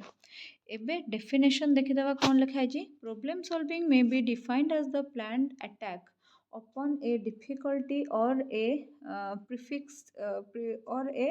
perplexity of the purpose of finding a satisfactory solution। ଏଇଟା TM ରିସ୍କ କହିଛନ୍ତି। ଆପଣମାନେ ଯଦି ଚାହିଁବେ ଗୁଗଲରୁ ସର୍ଚ୍ଚ କରି ଆଉ 3ଟା ଡେଫିନେସନ୍ ବି ପ୍ରୋବ୍ଲେମ୍ ସଲଭିଂର ଲେଖିଦେବେ। ସୋ ମେନ୍ ଜିନିଷ ହେଲା କ'ଣ ନା ଯେତେବେଳେ ଗୋଟେ ପ୍ରୋବ୍ଲେମ୍ ଅଛି ଆମର ପର୍ପସ୍ ଥିବ ଯେ ଏମିତି ଗୋଟେ ସାଟିସ୍ଫ୍ୟାକ୍ଟୋରି ସଲ୍ୟୁସନ୍ଟେ ଆମେ ପାଇବା। ଯଦି ଆପଣ ହେଲେ କହୁଛନ୍ତି ମୁଁ କଟକ ଯିବି ଆପଣଙ୍କୁ ଜଣେ ସଜେଷ୍ଟ କଲା ଯେ ହଁ ଚାଲିକି ପଳଉନୁ ଏଇଟା କ'ଣ ଗୋଟେ ସାଟିସ୍ଫ୍ୟାକ୍ଟୋରି ସଲ୍ୟୁସନ୍। ମୋ ପାଖରେ ଯଦି ଗାଡ଼ି ନାହିଁ ତାମାନେ କ'ଣ ମୁଁ ସାଇକେଲରେ ହେଲେ 35 କିଲୋମିଟର କଟକ ଯିବି। ମୋ ଘରଠୁ ଧର କଟକ 35 କିଲୋମିଟର ମୁଁ କ'ଣ ହେଲେ ସାଇକେଲରେ ଯିବି ମୁଁ କ'ଣ ହେଲେ ଚାଲିକି ଯିବି। ଏଇଟା ତ ସଲ୍ୟୁସନ୍ ନୁହେଁ ନା। ସୋ ସାଟିସ୍ଫ୍ୟାକ୍ଟୋରି ସଲ୍ୟୁସନ୍ ଆପଣ ଗୋଟେ ଖୋଜିବେ। ଗୋଟେ ଏମିତି ଗୋଟେ ପ୍ଲାନ୍ଡ ଆଟାକ୍ କରିବେ ଯେ ଆପଣଙ୍କୁ ଗୋଟେ ସାଟିସ୍ଫ୍ୟାକ୍ଟୋରି ସଲ୍ୟୁସନ୍ ମିଳିବ ତାହେଲେ ହିଁ ଆପଣଙ୍କର ପ୍ରୋବ୍ଲେମ୍ଟା ସଲ୍ଭ ହେବ। ଯେମିତିକି ଯଦି ଜଣେ ଆପଣଙ୍କୁ କହିଲା ମୁଁ ତୋତେ ବସଷ୍ଟାଣ୍ଡ ଯାଏଁ ଲିଫ୍ଟ ଦେଇଦେବି ସେଇଟା ଗୋଟେ ମାନେ ଡୁଏବଲ୍ ଜିନିଷ ସେଇଟା ହେଇପାରିବ। କିନ୍ତୁ ଯଦି ଆପଣଙ୍କୁ ଜଣେ କହୁଛି ଚାଲିକି ପଳଉନୁ ସେଇଟା କ'ଣ ଗୋଟେ କଥା। ଚାଲିକି ତ ଜଣେ ଯାଇପାରିବନି ନା। ଦେନ୍ ଆସିଲା principles of problem solving. Problem ସଲଭିଂର କିଛି ପ୍ରିନ୍ସିପଲ୍ ଅଛି। The pupil must feel the problem as their own. ପିଲାଟା ସେଇ ପ୍ରୋବ୍ଲେମ୍ଟାକୁ ନିଜର ବୋଲିକା ଭାବିବା ଦରକାର। ଏବେ ଦେଖନ୍ତୁ ବହୁତ ପିଲା ଆମର ଫର୍ଷ୍ଟ ସେମିଷ୍ଟାରର ମ୍ୟାଟେରିଆଲ୍ କ'ଣ କଲେ ମ୍ୟାଟେରିଆଲ୍ ବା କୋର୍ସ କ'ଣ କଲେ ନା ପରୀକ୍ଷା ଦିନ ୟୁଟ୍ୟୁବ୍ ସର୍ଚ୍ଚ କଲେ ଦେଖିଲେ ପରୀକ୍ଷା ଆଗ ଦିନ କି 2 ଦିନ ଆଗରୁ ୟୁଟ୍ୟୁବ୍ ସର୍ଚ୍ଚ କଲେ ଦେଖିଲେ ଯେ ହଁ ଏଇ ଗୋଟେ କିଏ ପାଠ ପଢ଼ଉଛନ୍ତି ଭଲ ଲାଗୁଛି ଏମିତି ଯେ ମାନେ ପେଡ଼ାଗୋଜିଟା ବୁଝି ହେବ। ପେଡ଼ାଗୋଜିଟା ଆଉ ଏମିତି ପଜଲାଇଜ୍ ଲାଗୁନି ପୁରା ବୁଝି ହେବ ଲାଗୁଛି। ତ ଆମେ ଆଙ୍କର କୋର୍ସଟା କିଣିଦେବା। ଏ ଗୋଟେ କ'ଣ କୋର୍ସ କହୁଛନ୍ତି ଆମେ କିଣିଦେବା। କିନ୍ତୁ ପରୀକ୍ଷାର 2 ଦିନ ଆଗରୁ ଯଦି ଆପଣ କୋର୍ସ କିଣିବେ ତାହେଲେ ତ କିଛି ଲାଭ ନାହିଁ। ପରୀକ୍ଷାର ଯଦି ନିହାତି ଗୋଟେ ମାସକ ଆଗରୁ କୋର୍ସ କିଣାଯିବ 30 ଦିନ ଆଗରୁ ତାହେଲେ ତାକୁ ପଢ଼ିକି ସବୁ କ୍ଲାସ୍ ଦେଇକି ସାରିବାର ଚାନ୍ସ ଥାଏ। ପୁଣି ଆପଣଙ୍କର ଏକ୍ଜାମ୍ ଗୁଡ଼ାକ ଏବେ କ'ଣ କରୁଛି ନା ଜାନୁଆରୀ ମାସରେ କରିଦେଉଛି। ମାନେ ଯେଉଁଟାକି କେବେ ବି ହୁଏନି ସେଗୁଡ଼ାକ ଏବେ ହେଉଛି। ସୋ କ'ଣ କରିବା। ସୋ ସେଇ ଅନୁସାରେ ଆମର ବି ଆମେ ଯେଉଁ କୋର୍ସ ଅପଲୋଡ଼ କରୁଛୁ ଆମର ବି ଯାହା ପ୍ଲାନିଂ ଥିଲା ସେ ଅନୁସାରେ ବି ଆମେ ପ୍ଲାନ୍ କରିକି କୋର୍ସ ଅପଲୋଡ଼ କରିପାରୁନାହୁଁ। ସେଇଟାରେ ବି ଆମର ପ୍ରୋବ୍ଲେମ୍ ହେଇଯାଉଛି। ସୋ ଫାର୍ଷ୍ଟ ସେମିଷ୍ଟରରେ ଯାହା ବି ଆପଣଙ୍କର ଅସୁବିଧା ହେଇଯାଇଛି ସେକେଣ୍ଡ ସେମିଷ୍ଟରକୁ ଯେମିତି ରିପିଟ୍ ନ ହୁଏ। ଫାର୍ଷ୍ଟ ସେମିଷ୍ଟରରେ ଯେଉଁମାନେ ବି ପାଠ ପଢ଼ୁଛନ୍ତି ସେମାନଙ୍କୁ ମୁଁ ସଜେଷ୍ଟ କରିବି ଯେ ଫାର୍ଷ୍ଟ ସେମିଷ୍ଟର ସାରିବେ ଆପଣ ସେକେଣ୍ଡ ସେମିଷ୍ଟରର କୋର୍ସ ପରଚେସ୍ କରନ୍ତୁ। And I swear I promise you 100% course already complete ହେଇଯାଇଛି। 100ରୁ 100% କୋର୍ସ କମ୍ପ୍ଲିଟ୍ ହେଇଯାଇଛି। ପୁରା 4ଟା ଯାକ ବହିର PDF 4ଟା ଯାକ ବହିର 20ଟା ୟୁନିଟ୍ର ଟୋଟାଲି ୟୁନିଟ୍ ୱାଇଜ୍ କ୍ଲାସେସ୍ ସବୁ କିଛି କମ୍ପ୍ଲିଟ୍ ହେଇଯାଇଛି। ତା ସାଙ୍ଗକୁ ସେଥିରେ ଆପଣଙ୍କୁ PYQs ଏଇ ଫାର୍ଷ୍ଟ ସେମିଷ୍ଟରରେ ତ ଅପଲୋଡ଼ ହେଇପାରିଲା ନାହିଁ କିନ୍ତୁ ସେକେଣ୍ଡ ସେମିଷ୍ଟରରେ ଯାହା ବି PYQs ମୋ ପାଖେ ଆଭେଲେବୁଲ୍ ଅଛି ଅପଲୋଡ଼ କରିଦିଆଯାଇଛି। ଆଉ ସିଲେକ୍ସନ୍ କୋଶ୍ଚିନ୍ ବି ଆପଣଙ୍କୁ ଦେଇ ଦିଆଯାଇଛି। ତା ସାଙ୍ଗରେ ଯେଉଁମାନେ ଏଇ କୋର୍ସ ଗୁଡ଼ା ପରଚେସ୍ କରୁଛନ୍ତି ସେମାନଙ୍କୁ complimentary 500 MCQ for OSTET and OTT exam practice କରିବାକୁ ମଧ୍ୟ ଦିଆଯାଇଛି। ଠିକ୍ ଅଛି। ସୋ ଏତିକି ଜିନିଷ ଆପଣଙ୍କୁ ଫ୍ୟାସିଲିଟିଜ୍ ମିଳୁଛି। ବିଲକୁଲ ବି ପରୀକ୍ଷା ସରିଲା ପରେ ୱଣ୍ଡର କରିବେନି ଯେ ଏଠୁ ମୁଁ କୋର୍ସ କିଣିଦେବି ସେଠୁ ଇଏ କରିଦେବି। ବିଲକୁଲ ୱଣ୍ଡର କରିବେ ନାହିଁ। ବହୁତ କିଛି ଲୋକ ଅଛନ୍ତି ଯେଉଁମାନେ ଏଜେଣ୍ଟ ଯାଉଛନ୍ତି ପରୀକ୍ଷା ନେଇକି ପିଲାମାନଙ୍କୁ ଏଠୁ ସେଠୁ କପି କରିକି ନୋଟ୍ସ ପ୍ରୋଭାଇଡ଼ କରିଦେଉଛନ୍ତି। ସେ ଜିନିଷଟାକୁ ବୁଝିବାକୁ କହିଲେ ସେ ଜିନିଷଟା ପ୍ରପରଲି ସେମାନେ ବୁଝେଇ ପାରିବେନି। ଓକେ। ସୋ ସେଇ ଜିନିଷ ଯେମିତି ଆପଣମାନେ ନ ପଡ଼ନ୍ତି। ସୋ କ'ଣ ହେଲା ନା ଓନ୍ ପ୍ରୋବ୍ଲେମ୍ ଯାହା ବି ପିଲାମାନଙ୍କର ଓନ୍ ପ୍ରୋବ୍ଲେମ୍ ଥିବ ସେଇଟା ସଲ୍ଭ ସେମାନେ କରିପାରିବେ ଯଦି ପ୍ରୋବ୍ଲେମ୍ଟାକୁ ନିଜର ବୋଲି ପ୍ରଥମେ ସେମାନେ ଭାବିଲେ। ଦେନ୍ ସେମାନେ ପ୍ରୋବ୍ଲେମ୍ ମଷ୍ଟ ବି ଷ୍ଟାର୍ଟେଡ଼ ଡେଫିନେଟଲି। ଯେଉଁ माने जो प्रोब्लेमटा से सल्व करने जाऊँच से प्रोब्लेमटा भी थिबा दरकार। एबे धर मु भाबिबी बाहा ହେଲା ପରେ ମୋ ଶାଶୁଘରେ ଯଦି ଡୋମେଷ୍ଟିକ୍ ଭାଓଲେନ୍ସ ହେଲା ମୋ ପ୍ରତି ए प्रोब्लेम ନାହିଁ ଏଇଟା ଗୋଟେ ହାଇପୋଥେଟିକାଲ ସିଚୁଏସନ୍ ମୁଁ ଏମିତିଆ କଥା କାହିଁକି ଭାବିବି जो प्रोब्लेम ମୋ ଆଗରେ ଅଛି ମୁଁ ସିନା ସେ କଥା ଭାବିବି ମୁଁ ଧର ଭାବିବି ଯେ ମୋ ପ୍ରେସର କୁକରଟା କାମ କରୁନି ତା ପବନ ବାହାରି ଯାଉଛି ମୁଁ ରୋଷେଇ କାଲିକି କେମିତି କରିବି ଦ୍ୟାଟ୍ ଇଜ୍ ଅ ପ୍ରୋବ୍ଲେମ୍ ସେଇଟା ମୋର ନିଜର ପ୍ରୋବ୍ଲେମ୍ ମୁଁ ସେଇଟାର ଗୋଟେ ସଲ୍ୟୁସନ୍ କାଢ଼ିପାରିବି ମୁଁ ନେଇ ପ୍ରେସର କୁକରଟା ଦେବି କେଉଁଠି କି ଆଉ ଗୋଟେ ପ୍ରେସର କୁକର କିଣିବି ତାର ଗୋଟେ ସମାଧାନ କାଢ଼ିବି କିନ୍ତୁ ମୁଁ ତ ବାହା ମୂଳରୁ ହେଇନି ମୁଁ ଯଦି ଭାବିବି ମୋ ଶାଶୁଘରେ ମୋ ଉପରେ ଡୋମେଷ୍ଟିକ୍ ଭାୟୋଲେନ୍ସ କଲେ ମୁଁ କ'ଣ କରିବି ସେଇଟା କିଛି ଆଉ କରିହେବନି ସୋ ପ୍ରୋବ୍ଲେମ୍ ଯାହା ବି ଆପଣ ନେଉଛନ୍ତି ନା ସେଇଟା ଆରମ୍ଭ ହୋଇଥିବା ଦରକାର ପ୍ରୋବ୍ଲେମ୍ଟା ଏକ୍ଜିଷ୍ଟ କରୁଥିବା ଦରକାର ଏମିତି ନାହିଁ ଯେ ମନଗଢ଼ନ ପ୍ରୋବ୍ଲେମ୍ରେ ଆପଣ ଫସିଛନ୍ତି ଦେନ୍ ଆସିଲା the means of solving the problem must be work to the peoples ଯାହା ବି ମାନେ ପ୍ରୋବ୍ଲେମ୍ ସଲ୍ଭିଂ ଯାହା ବି କରୁଛନ୍ତି ଯେଉଁ ପିଲାମାନଙ୍କ କ୍ଷେତ୍ରରେ ଆପଣ ସେ ପ୍ରୋବ୍ଲେମ୍ଟା ସଲ୍ଭ କରାଉଛନ୍ତି ବା ଯାହା ହାତରେ ସଲ୍ଭ କରାଉଛନ୍ତି ସେ ପିଲାମାନଙ୍କ ପାଇଁ ସେ ପ୍ରୋବ୍ଲେମ୍ର ସଲ୍ୟୁସନ୍ଟା ଡୁଏବୁଲ୍ ହେଇଥିବା ଦରକାର ଆପଣ ଯଦି ବର୍ତ୍ତମାନ କହିବେ ଯେ ପାକିସ୍ତାନରେ କେମିତି ପଶିବା ସେଇ ରାସ୍ତାଟା ପିଲାମାନେ ଖୋଜିଲ ସେମାନେ କେମିତି ଓଡ଼ିଶାରେ ବସି ଖୋଜିବେ ଖୋଜିପାରିବେନି ନା ପାକିସ୍ତାନରେ ଆପଣ କେମିତି ପଶିବେ ସେ କଥା ସଲମାନ ଖାନକୁ ପଚାରିଲେ କି ମୁନ୍ନିକି ପଚାରିଲେ ସେମାନେ କହିବେ ହେଲେ ପାକିସ୍ତାନରେ କେମିତି ପଶିବେ ଆଉ କେମିତି କିଏ କହିବ ଆଉ କେମିତି କେହି କହିପାରିବେନି ନା ଦେନ୍ ତାପରେ ଆସିଲା solution must B defined and clear ଯାହା ବି ସଲ୍ୟୁସନ୍ ଆପଣ ବାହାର କରୁଛନ୍ତି ସେଇଟା ଭଲ ଭାବରେ ଡିଫାଇନ୍ ହେଉଥିବା ଦରକାର ଆଉ ସ୍ପଷ୍ଟ ହେଇଥିବା ଦରକାର The Concise of Oxford Dictionary 1995 defines a problem solving as problem solving ର outer definition ଦେଖନ୍ତୁ a doubtful or difficult matter requiring a solution and something hard to understand or accomplish or deal with ହେଲା show କ'ଣ ହେଇଛି ନା ଗୋଟେ doubtful or difficult matter ଯେଉଁଟା ଆପଣ require କରୁଛନ୍ତି ଗୋଟେ ସଲ୍ୟୁସନ୍ ପାଇଁକି ସେଇଟା ନିହାତି ଭାବରେ ଗୋଟେ ହାର୍ଡ଼ ଜିନିଷ ଯାହାକୁ ବୁଝିବା ବା ଆକମ୍ପ୍ଲିଶ୍ କରିବା କଷ୍ଟକର ହେଇଥାଏ ଦେନ୍ ଆସିଲା all problems have two features in common ସବୁ ପ୍ରୋବ୍ଲେମ୍ର ଦୁଇଟା ଫିଚର୍ ଥାଏ ଗୋଟେ ହେଲା ଗୋଲ୍ ଆପଣଙ୍କର ଉଦ୍ଦେଶ୍ୟ କ'ଣ ଆଉ ଗୋଟେ ହେଲା ଆପଣଙ୍କର ବ୍ୟାରିୟର୍ କ'ଣ ଯେମିତିକି ମୁଁ କଟକ ଯିବା ହେଉଛି ମୋର ଉଦ୍ଦେଶ୍ୟ ଗାଡ଼ି ନାହିଁ ମୋ ପାଖରେ ବୋଲି ମୁଁ ଯାଇପାରୁନି ସେଇଟା ହେଉଛି ମୋର ବ୍ୟାରିୟର୍ ସୋ କ'ଣ ହେଲା ନା ଗୋଲ୍ ଏବେ କ'ଣ ନା ଦେଖନ୍ତୁ ଏଠି ଉଦାହରଣ ଦେଇକି ପୁରା ବୁଝା ହେଇଛି goal problem involve setting out to achieve some objectives problem involved setting out to achieve some objective ପ୍ରୋବ୍ଲେମ୍ଟା ଏମିତି ତିଆରି ହେଇଛି ଯାହାର କିଛି ଅବଜେକ୍ଟିଭ୍ ଅଛି ଯେ କେମିତି ସଲ୍ୟୁସନ୍ କରାଯିବ ଯେମିତିକି କ'ଣ ନା ଆଇ ଆମ୍ ହଙ୍ଗରି ସୋ ମୁଁ ଯଦି ଭୋକିଲା ଅଛି ଫୁଡ଼୍ ଇଜ୍ ମାଇ ଗୋଲ୍ ମୁଁ ଯଦି ମାନେ କଟକ ଯିବାକୁ ଚାହୁଁଛି କଟକରେ ମୋର କିଛି ଗୋଟେ କାମ ବା ମୁଁ କହୁଛି ଯେ ମୋତେ ମୋର ରେଭେନ୍ସାରେ ଆଡ଼ମିସନ୍ ଅଛି ତାମାନେ କଟକ ଯିବା ଇଜ୍ ମାଇ ଗୋଲ୍ ନହେଲେ ରେଭେନ୍ସାରେ ଆଡ଼ମିସନ୍ କେମିତି କରିବି ଦେନ୍ ଆସିଲା ବ୍ୟାରିୟର୍ କ'ଣ problem solving involves avoiding overcoming to barrier obstacles to achieve the goal ଯେମିତିକି I am hungry but there is nothing to eat I have to cook or buy food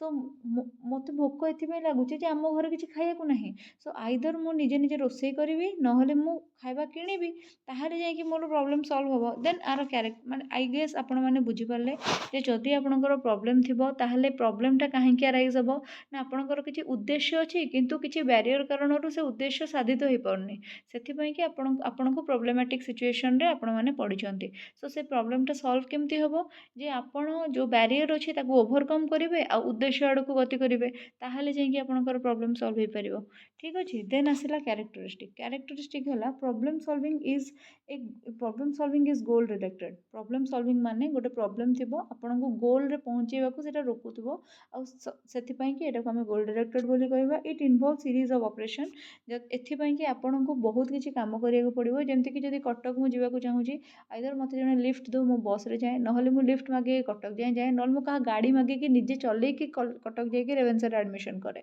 show ମୋର କ'ଣ ହେବ ନା ଗୋଟେ ସିରିଜ୍ ଅଫ୍ ଅପରେସନ୍ ଏଥିପାଇଁ ଦରକାର ବସିକି ଭାବିଦେଲେ ହେବନି ସେମିତି ମୁଁ ଧର ରୋଷେଇ ଆମ ଘରେ କିଛି ନାହିଁ ଆଇଦର ମୁଁ ରୋଷେଇ କରିବି ପରିବା କାଟିବି ଭାତ ବସେଇବି ଏମିତି କରିକି ଆଇଦର ରୋଷେଇ କରିବି ଅଦରୱାଇଜ୍ ମୁଁ କ'ଣ କରିବି ନା କିଣିକି ଖାଇବି ଯାହା ହେଲେ ବି ମୋତେ କାମ କିଛି କରିବାକୁ ପଡ଼ିବ ଇଟ୍ ଇନଭଲ୍ଭସ୍ କଗ୍ନିଟିଭ୍ ପ୍ରୋସେସ୍ ଆପଣଙ୍କ ମୁଣ୍ଡରେ ବୁଦ୍ଧି ଥିବା ଦରକାର ନହେଲେ ପ୍ରୋବ୍ଲେମ୍ରେ ଫସିକି ହିଁ କାନ୍ଦୁଥିବେ ତାକୁ ସଲ୍ଭ କରିପାରିବେନି ଦେନ୍ ଆସିଲା it is a linear process ସବୁବେଳେ ଆପଣ ଗୋଲ୍ ଡିରେକ୍ଟେଡ୍ ବଢ଼ୁଥିବେ ତାମାନେ ଆପଣ ୱାନ୍ ଲାଇନ୍ରେ ଆଗକୁ ଆଗକୁ ବଢ଼ୁଛନ୍ତି so this is a linear process this needs patience and dedication problem solving କରିବାକୁ ହେଲେ ଆପଣଙ୍କ ପାଖେ ଧୈର୍ଯ୍ୟ ଆଉ ଆପଣଙ୍କର ଡେଡିକେସନ୍ ଦରକାର ନହେଲେ ଆପଣଙ୍କ ପ୍ରୋବ୍ଲେମ୍ ସଲ୍ଭ ହେଇପାରିବନି ଷ୍ଟେଜେସ୍ ଅଫ୍ ପ୍ରୋବ୍ଲେମ୍ ସଲ୍ଭିଂ ପାଇଁ କିଛି ଷ୍ଟେଜେସ୍ ଅଛି ଯେମିତିକି ହେଲା ଆଇଡେଣ୍ଟିଫିକେସନ୍ ଅଫ୍ ପ୍ରୋବ୍ଲେମ୍ ଯେଉଁଠି ଆପଣ ପ୍ରୋବ୍ଲେମ୍ ପ୍ରୋବ୍ଲେମର ନେଚରଟାକୁ ଜାଣିବେ। ଯେମିତିକି ମୋତେ ଭୋକ ଲାଗୁଛି, ମୁଁ ଜାଣିବା ଦରକାର ଯେ ମୋତେ ଭୋକ ଲାଗୁଛି ଆଉ ଘରେ ଖାଇବା ନାହିଁ।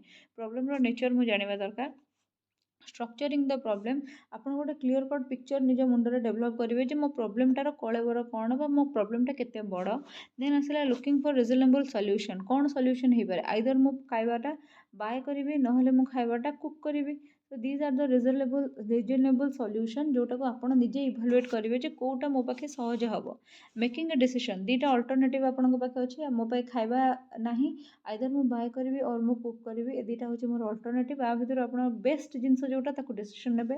ଯଦି ମୁଁ ବାଏ କରିବି ଖାଇବା ତାହେଲେ ମୋ ପାଇଁ ବେଷ୍ଟ ହେବ। କୁକ୍ କରିବାକୁ ହେଲେ ପୁଣି ହେଲେ ଅଧଘଣ୍ଟେ 45 ମିନିଟ୍ ଦରକାର। ସୋ ଏଇଟା ମୁଁ କ୍ୟାନସଲ୍ କଲି, ମୁଁ ଏଇ ଅପସନ୍ଟା ଚୁଜ୍ କଲି। ତାପରେ ଏଇଟାକୁ ମୁଁ କ'ଣ କଲି ନା ଇମ୍ପ୍ଲିମେଣ୍ଟ କରିବି। ପଇସା ନେବି, ମାର୍କେଟ ଯିବି, ମାର୍କେଟ ଯାଇକି କ'ଣ କରିବି ନା ଜିନିଷଟାକୁ କିଣିବି। ଆକ୍ସନ୍ରେ ପକେଇଲି, ଯାହା ମୋର ଖାଇବାକୁ ଇଚ୍ଛା ଥିବ ସେଇଟାକୁ ଆକ୍ସନ୍ରେ ପକେଇବି। ତାପରେ ସେଠୁ ନେକ୍ସଟ ହେଲା କ'ଣ, ମନିଟର କରିବି ବା ଫିଡ଼ବ୍ୟାକ୍ ଦେବି, ରିଭ୍ୟୁ କରିବି ଯାହା ଆଉଟକମ୍ ଆସିଲା।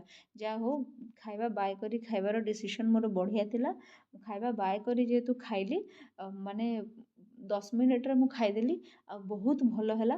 ଆଉ ମୁଁ ରୋଷେଇ କରି ଖାଇଥିଲେ ମୋତେ ଏବେ ଅସୁବିଧା ହେଇଥାନ୍ତା। ଡେଭଲପିଂ ପ୍ରୋବ୍ଲେମ୍ ସଲଭିଂ ସ୍କିଲ୍, ଏଇଭଳିଆ ଯଦି ଆପଣ ପ୍ରୋବ୍ଲେମ୍ ସଲ୍ଭ ନିଜେ ନିଜେ କରିବେ ତାହେଲେ ଆପଣଙ୍କର ଡେଲି ଏନଭାୟରନମେଣ୍ଟରେ ଡେଲି ବେସିସ୍ରେ ଯାହା ବି ସାମାନ୍ୟ ପ୍ରୋବ୍ଲେମ୍ସ ଆସୁଛି ସେଗୁଡ଼ାକ ସବୁ ଆପଣ ସଲ୍ଭ କରିଦେଇ ପାରିବେ। ଆଇ ଗେସ୍ ଏଇ ଯେଉଁ ପ୍ରୋବ୍ଲେମ୍ ସଲଭିଂଟା ଯେଉଁଟା ଆମେ ପଢ଼ିଲେ, ଆ ଦେହରେ କାହାରି କିଛି ବି ଡାଉଟ୍ ନଥିବ। ଆପଣମାନେ ଭଲ ଭାବରେ ଏଇ ଜିନିଷଟାକୁ ବୁଝିପାରିଥିବେ। ପୁଣି ଥରେ ପିଲାମାନେ ଆପଣଙ୍କୁ କହିଦେଉଛି, ଫର୍ଷ୍ଟ ସେମିଷ୍ଟର ସରିବା ପରେ ହିଁ ସେକେଣ୍ଡ ସେମିଷ୍ଟରର କୋର୍ସ ଆପଣମାନେ ଜଏନ୍ କରିଯିବେ।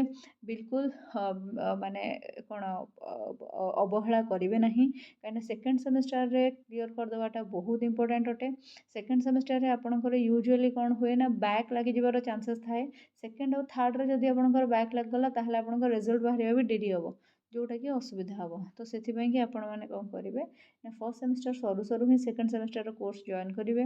ତା ସାଙ୍ଗକୁ ଯଦି ଆପଣମାନେ OTET OSTET ବଗେରା ଏକ୍ଜାମ୍ ପାଇଁ ପ୍ରିପେୟାର ହେଉଛନ୍ତି, ତା ପାଇଁ ବି ପେଡାଗୋଜିର ସେପାରେଟ୍ କୋର୍ସ ଅଛି। ସେଇ କୋର୍ସଟାକୁ ଆପଣ ମୋ ଆପ୍ଲିକେସନରେ ଚାହିଁଲେ ଜଏନ୍ କରିପାରିବେ। କନସେପ୍ଟ ଫର୍ମେସନ୍ ମାନେ କ'ଣ? କନସେପ୍ଟ ଫର୍ମେସନ୍ ମାନେ ହେଲା ଏଇଟା ଗୋଟେ ରେଜଲ୍ଟ, ଆପଣଙ୍କ ମୁଣ୍ଡରେ ଅଲରେଡ଼ି ଯାହା ଆଇଡ଼ିଆ ସବୁ ଅଛି, ଏଇଟା ହେଉଛି ତା'ର ରେଜଲ୍ଟ। ଆପଣ ଫାଇନାଲି କ'ଣ କରୁଛନ୍ତି ନା ନିଜ ମନରେ ଗୋଟେ କନସେପ୍ଟ ଭାବି ଦେଉଛନ୍ତି, ସେଇଟା ହେଉଛି ଗୋଟେ କଥା। ଯେମିତିକି ଧର ଆପଣମାନେ କ'ଣ କଲେ ନା ମୋ ସାଙ୍ଗରେ କେବେ ମିଶିଲେ, ଯେଉଁଦିନ ଆପଣ ମୋ ସାଙ୍ଗରେ ମିଶିଲେ ସେଦିନ ଧର ମୁଁ ରାଗିଥିଲି, ମୁଁ ଆପଣଙ୍କ ସାଙ୍ଗରେ ବେଶୀ କଥା ହେଲିନି। ଆପଣଙ୍କ ଉପରେ ନୁହଁ, ମେ ବି ମୁଁ ମୋର ଘରେ ରାଗିଥିଲି କି ମୋର ସାଙ୍ଗସାଥିରେ କୌଣସି ଡିଷ୍ଟର୍ବାନ୍ସ ହେଇଛି, ମୁଁ ରାଗିଥିଲି, ମୁଁ ଆପଣଙ୍କ ସାଙ୍ଗରେ ଠିକ୍ସେ କଥା ହେଲିନି। ଆପଣ ଦେଖିଲେ ଯେ ଇଏ ଲୋକଟା ଠିକ୍ସେ କଥା ହେଉନି। ଫାଷ୍ଟ ଦିନ ହୁଏତ ଆପଣ ମୋ ବିଷୟରେ କିଛି କନସେପ୍ଟ ନ ବନେଇ ପାରିଥାନ୍ତି, କିନ୍ତୁ ଆପଣ ଯେତେବେଳେ ମୋ ସାଙ୍ଗରେ ସେକେଣ୍ଡ ଥର ଦେଖିଲେ, ସେଦିନ ଧର ମୋ ଦେହ ଭଲ ନାହିଁ, ମୁଁ ସେଦିନ ବି ଆପଣଙ୍କ ସାଙ୍ଗରେ କଥା ହେଲିନି। ଆପଣ ଦେଖିଲେ ଯେ ଏ ସେଦିନ ବି କଥା ହେଉନଥିଲା, ଆଜି ବି କଥା ହେଉନି, ଭାରି ଘମଣ୍ଡିଟା ବି। ଆପଣ ମୋ ପାଇଁକି ନିଜ ମନରେ କ'ଣ କରିବେ ନା ଗୋଟେ ଆଇଡ଼ିଆ ଡେଭଲପ୍ କରିବେ, ଆଉ ସେ ଆଇଡ଼ିଆର ରେଜଲ୍ଟକୁ ପହଞ୍ଚିଯିବେ ଚରମ ସୀମାକୁ, ଯେଉଁଠି ଆପଣମାନେ କହିବେ ଯେ ବହୁତ ଘମଣ୍ଡିଟା। ମାନେ ଗୋଟେ କନସେପ୍ଟ ଆପଣ ମୋ ବାବଦରେ ଫର୍ମ କଲେ। ସୋ କନସେପ୍ଟଟା ସବୁବେଳେ ଗୋଟେ ଜେନେରାଲାଇଜେସନ୍ ହେଇଥାଏ, ହେଲା, ଯେ ଯାହା ବି କିଛି ଆପଣଙ୍କ ସାଇଡ଼୍ରେ ଘଟୁଛି ସେଇ ଇନଫର୍ମେସନ୍କୁ ନେଇକି ଆପଣ ଗୋଟେ ରେଜଲ୍ଟରେ ପହଞ୍ଚି ଯାଆନ୍ତି ବା ଗୋଟେ କନକ୍ଲୁଜନ୍ କାଢ଼ି ଦିଅନ୍ତି। ଯେମିତିକି ଗୋଟେ ଏକ୍ଜାମ୍ପଲ୍ ଏଇଠି ଦେବା, ଗୋଟେ ପାଠର ଏକ୍ଜାମ୍ପଲ୍ ଏବେ ଦେବା। The concept of square is use to describe then କ'ଣ ଏଇଟା ଲେଖା ହେଇଛି ନିଜେ ପଢ଼ିପାରୁନି। Describe things that have 4 equal sides and 4 right angles. So ଏବେ ଦେଖନ୍ତୁ, ଯଦି ଗୋଟେ ସ୍କୋୟାରର କନସେପ୍ଟ ମୁଁ ଆପଣଙ୍କୁ ବତେଇବି, ମୁଁ କହିବି ଯେ ଆର କ'ଣ ହେଇଛି ନା ଆପଣ ସ୍କୋୟାର ବୋଲି ୟାକୁ କେମିତି ଚିହ୍ନିବେ? ଆର କ'ଣ ହେଇଥିବ ନା 4ଟା 90 ଡିଗ୍ରୀ କୋଣ ଥିବ, ଆଉ 4ଟା ବାହୁ ଥିବ। 4ଟା ବାହୁ ପରସ୍ପରକୁ 90 ଡିଗ୍ରୀ ଲେଖାଏଁ କୋଣରେ କ'ଣ କରିଥିବେ ନା ଛେଦ କରିଥିବେ। ସୋ ଏମିତିଆ ଚିତ୍ର ଯେତେବେଳେ ଆପଣ ଫ୍ୟୁଚରରେ ଦେଖିବେ, ସେଇଟା ଗୋଟେ ଆପଣଙ୍କର ଇଏ ବୋଲିକା, ଯେଉଁ କ'ଣ ବର୍ଗଚିତ୍ର ଯାହାକୁ କୁହନ୍ତି, ବା ଆପଣଙ୍କର ଗୋଟେ ସ୍କୋୟାର ବୋଲିକା ଆପଣମାନେ ଜାଣିପାରିବେ ନା ନାହିଁ। ଦେନ୍ ଆସିଲା meaning of concept formation. Concept ଫର୍ମେସନ୍ର ମିନିଂ କ'ଣ? A concept is sum total of what we know about the object. ଯେମିତିକି ମୁଁ କହିଲି ମୋ ସାଙ୍ଗରେ ଆପଣ 2 ଥର ମିଶିଲେ, 2 ଥର ଯାକ ମୁଁ ଆପଣଙ୍କ ସାଙ୍ଗରେ ଭଲରେ କଥା ହେଲେନି। ତାପରେ ଯିଏ ବି ଆପଣଙ୍କୁ କହିବ ଆରେ ସେ ଅର୍ପିତା ମ୍ୟାଡ଼ାମ୍, ସେ ତ ବହୁତ ମିଶାଣିଆ, ଆପଣ ଆଉ ସେଇ କଥାଟାକୁ ବିଶ୍ୱାସ କରିବେନି ଯେ ସେ ବହୁତ ମିଶାଣିଆ ହେଇଥିବେ। କାହିଁକିନା ଆପଣଙ୍କୁ ଲାଗିବ ଯେ ମୁଁ ତ ଯେତେବେଳେ ଥିଲି ଏଡ଼େ ବଡ଼ ମୁହଁ କରିକି ବସିଥିଲା, ମୋ ସାଙ୍ଗେ ତ କଥା ହେଲାନି, ଆଉ ବହୁତ बहुत मिसाणिया कुआडे ये एमती माइंड को आसो. It refers to a generalised idea about the object or person or extent. ये आम पढ़ले ये गोटे जनरलाइज्ड आइडिया होते माने last. There are a concept of tree, cat, rat, elephant, soil etcetera. बहुत सारा कॉन्सेप्ट अच्छी गछ विषय, मूषा विषय, एलिफेंट विषय, सॉइल विषय बहुत सारा कॉन्सेप्ट अच्छी. जमती कि आपन जानते एलोवियल सॉइल आउ कोको सॉइल सब आपन जानते तार सब कॉन्सेप्ट अच्छी. कहीं से सॉइल टाक से ना दिगला. It is general mental image of the object. यहाँ हूँ गोटे मेंटल यहाँ हूँ आम गोटे ऑब्जेक्ट बा गोटे पर्सन विषय भाभी देथिबा गोटे मेंटल इमेज. मे भी से ठीक हो पारे, मे भी न हो पारे, किंतु आमे भाभी देइछे. आमे भाभी देइछे जे पाकिस्तान होची गोटे टेररिस्ट कंट्री. सेठी भी नॉर्मल लोक थिबे, सेठी भी नॉर्मल लोक माने स्नेह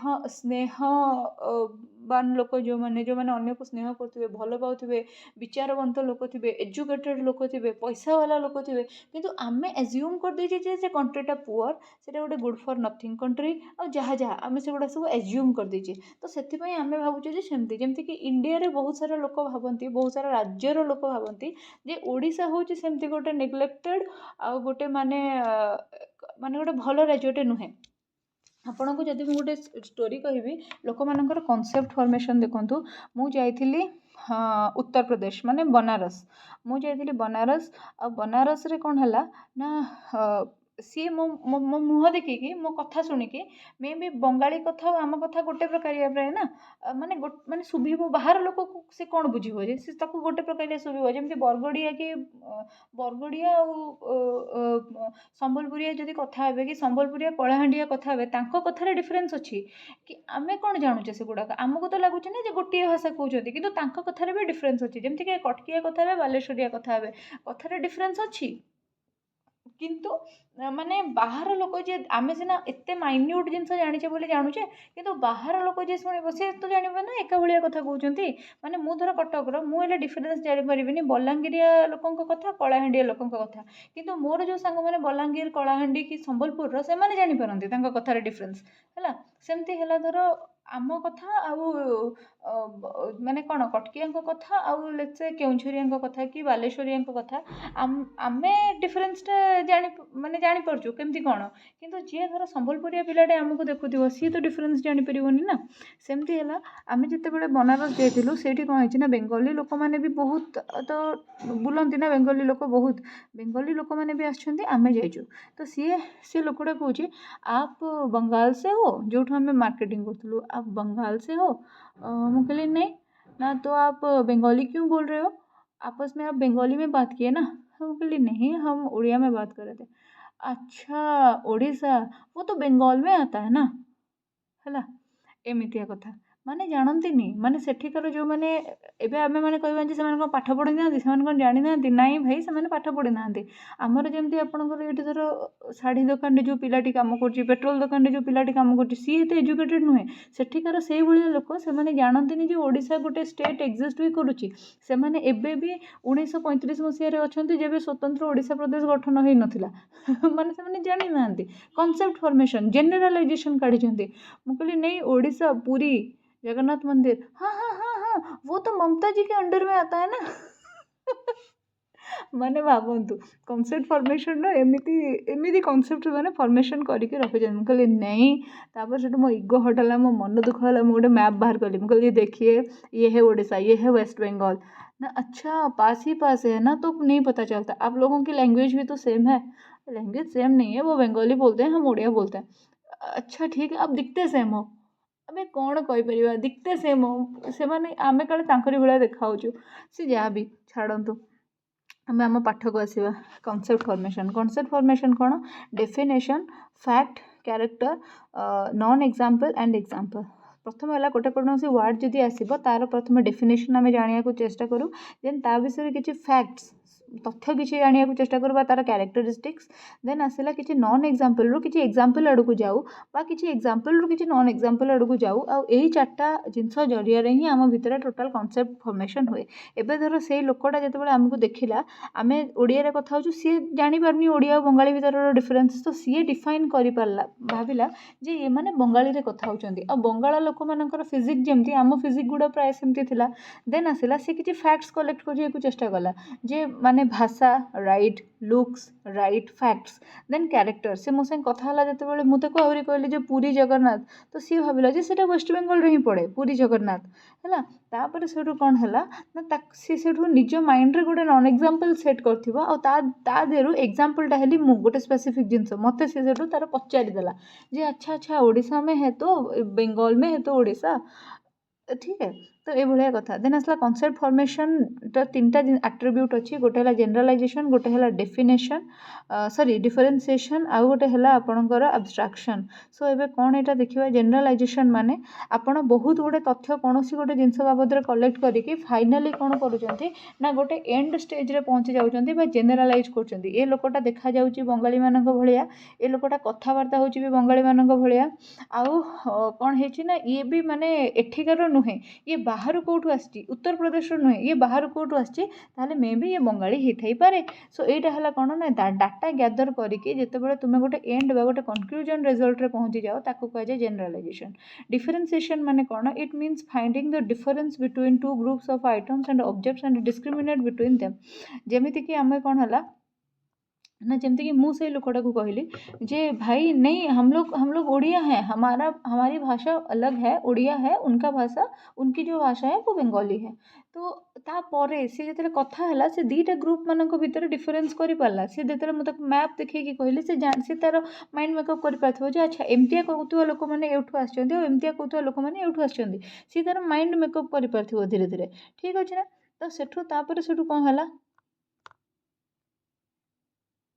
तापर सेठू कौन है ना हाँ डिफरेन्स कर पारा जमती कि धीरे धीरे आम मैंने आगुरी सब चारि गोड़िया जीव मानक एका भावुले देन परवर्ती समय आम गाई और टाइगर भितर डिफरेन्स जानीपारे सेमती आसला abstraction it means selection and packing of one characteristic that is common to all objects or situation सी कौन हम एब्स्ट्रैक्शन माने हम कौन ना एथरक से जो लोकटा जी मो सांगे उत्तर प्रदेश देखाई सी कौन कर ना तार नेक्स्ट जेबे ता दुकान को गोटे कस्टमर आसो जदिवा से तार फिजिक्स की कलर कम्प्लेक्शन आम भाया हो से बंगाली कहू कि ओडिया कहू एबे सी भूल करनी आते थर भी माने सी धर गोटे लोक कह ओडिशा आसी कि गोटे लोक कह बंगालू आसी तो तार से माइंड रे से मैपटा मन पड़ो जो मैपटा मुझे देखी जे एठू से आसती एठू आम आसचु सेठू तापर सेठू जहाँ भी तापर सेठू आसला कौन ना the process of concept formation हुए केमिति फास्ट है आपन गोटे परसेप्शन फास्ट बनाती आपन जो बाटरे किसी गोटे जिनस को बुझापी चेष्टा करते जमीक कि छुआ दिन आम भावुले सब चारिगोड़िया जीव मैंने होती गाई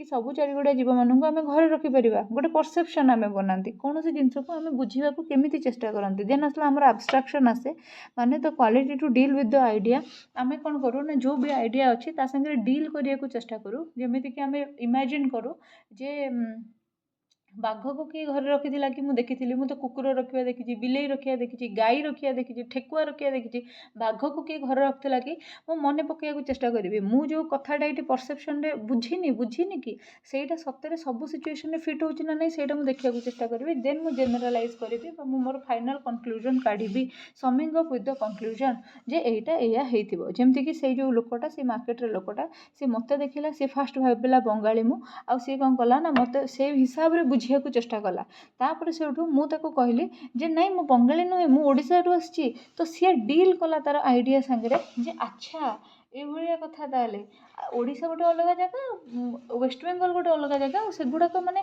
बहुत दूरे दूरे भी से गुड़ाक माने आम मत लगुच एक भाषा कहते बट मैंने अलग अलग भाषा कहते देन तापर आसला से समअप कर तार गोटे आइडिया को जे नाई जो लोक मैंने भी एमती फिजिक्स एमती कलर कम्प्लेक्शन कि एमती आसुँच से मैंने सब बेले जरूर नुह जे बंगाली ही होते ठीक अच्छे जदि आपण मैंने सीरियसली डेडिकेटेडली प्रिपेयर करुँच भविष्य में जड़े टीचर होगा चाहूँगी कि आपण मैंने जदि OTET CTET OSSTET LTR SSD JTC SSB TGT RST और ओएवीएस कौन सी एग्जाम भी प्रिपेयर होती मन रखु से सिलेबस गोटे मेजर पार्ट हूँ केवल पेडागोजी जमीक कि सीटीईटी ओटीईटी बा एसएसबी जेटी रे एसएसडी जेटी रे प्राय 70 मार्क आपणकर केवल पेडागोजी क्वेश्चन आसी थाए सेमिति आपणकर जदि ओस्टेट कथा कहबा तादरे 50 मार्क केवल आसी थाए क्वेश्चन आमर पेडागोजी तापर सेमती जदि आम एसएसबी टीजीटी कथा कहबा कि आरएसटी कथा कहबा से प्राय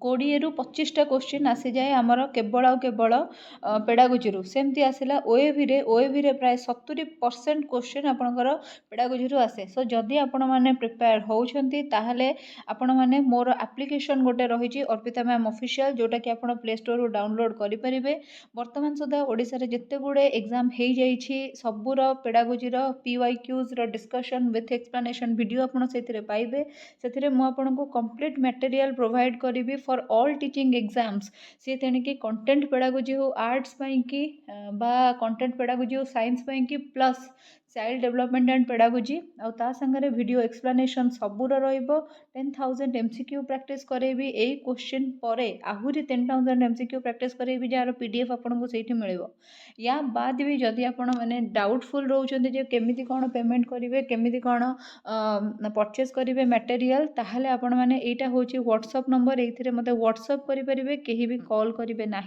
आपन को डिटेल लिंक गोटे पठे दिज्व आउ गोटे मेसेज पठे दिज्व ताको भल भाव पढ़ी लिंक रे जाइकी प्रॉपर्ली वीडियो टी को देखिए गाइडेंस पाइबे आउे ही मटेरियल टी को परचेज करेंगे बा आपणकर अदर किसी डाउट जदि अच्छी ताहले ए नंबर रे पचारे मेसेज मध्यम आपन को डेफिनेटली आंसर मिलिबो सो कॉल कहीं करेंगे आउ थे जन दूची जो मैंने भी डेडिकेटेडली प्रिपेयर करने को चाहूँगी आउ लेट करूँ ना यही मटेरियल प्राइस टोटाली भाव में PDF all content and all child development and pedagogy 10,000 MCQs all examination PYQs आउ वीडियो एक्सप्लेनेशन सबूर आपन को ओनली 215 रुपीज मोर एप्लिकेशन मिलूँ सो डोंट हेजिटेट आउ जार किसी प्रॉब्लम हो अगेन ये नंबर टी आपको दि जाइए thanks for watching it till the end आगो को नुआ नुआ वीडियो आसीबो सब गुड़ाक संगे जोड़ी होगी रहिबे once again thank you so much जय जगन्नाथ।